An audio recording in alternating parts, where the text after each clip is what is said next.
Cette simulation a pour but de vous faire découvrir quelques-unes des fonctionnalités d'un outil de calcul de structure dans un processus BIM qui est axé sur les échanges entre l'ingénieur structure et le dessinateur projeteur.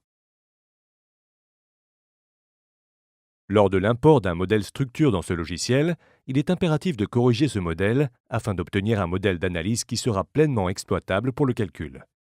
Ce travail de correction est simplifié par la boîte à outils BIM de cet outil BIM qui facilite toutes les étapes de conversion d'éléments et d'alignement des nœuds afin d'aboutir au modèle d'analyse. En effet, si le modèle de structure correspond à la représentation fidèle des éléments structuraux, comme les dalles, les voiles, les poteaux et les poutres, le modèle d'analyse correspond, lui, à un modèle squelette dans lequel les nœuds et les plans doivent être correctement connectés pour permettre l'analyse structurelle du bâtiment. Cet outil permet de faire cohabiter ces deux modèles dans un même projet.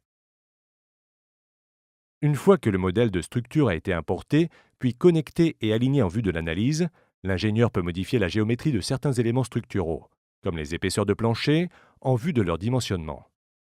En effet, ce dernier doit pouvoir modifier une dimension d'un élément porteur sans avoir à tout remodéliser. Une des étapes préalables au calcul de l'ouvrage consiste à introduire les charges sur les éléments structuraux afin de pouvoir générer les combinaisons d'actions conformes à la réglementation en vigueur et ainsi effectuer une analyse globale de la structure. La fenêtre de la propriété permet justement de modifier très rapidement une charge sur un élément porteur, ce qui permet à l'utilisateur d'apporter facilement des modifications et ainsi de s'adapter à l'évolution du projet. Parmi tous les résultats qu'il est possible d'obtenir, ce logiciel fournit la représentation des déplacements et des déformations de la structure, sachant qu'au-delà des résultats généraux, le logiciel offre la possibilité de disposer de ces données pour chaque élément, charge, combinaison et autres. Le logiciel permet aussi d'obtenir la réponse de la structure sous sollicitation sismique.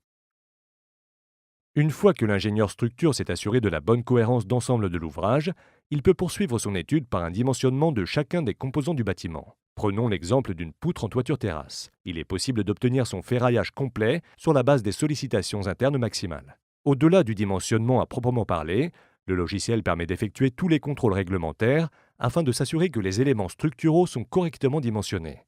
Une note de calcul, personnalisable, est automatiquement générée. Elle fournit l'ensemble des hypothèses et des résultats obtenus sous forme de données ou de représentations graphiques.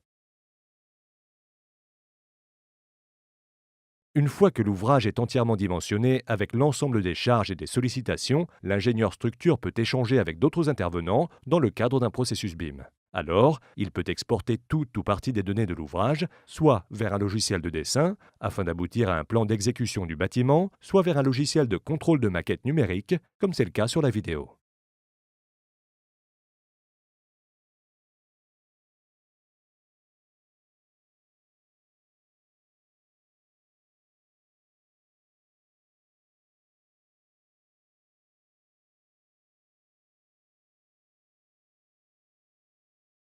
Au travers du détail de quelques fonctionnalités de cet outil de calcul de structure, mis au service des métiers et des savoir-faire de l'entreprise, on voit tout le potentiel du BIM pour étudier et proposer des solutions optimisées.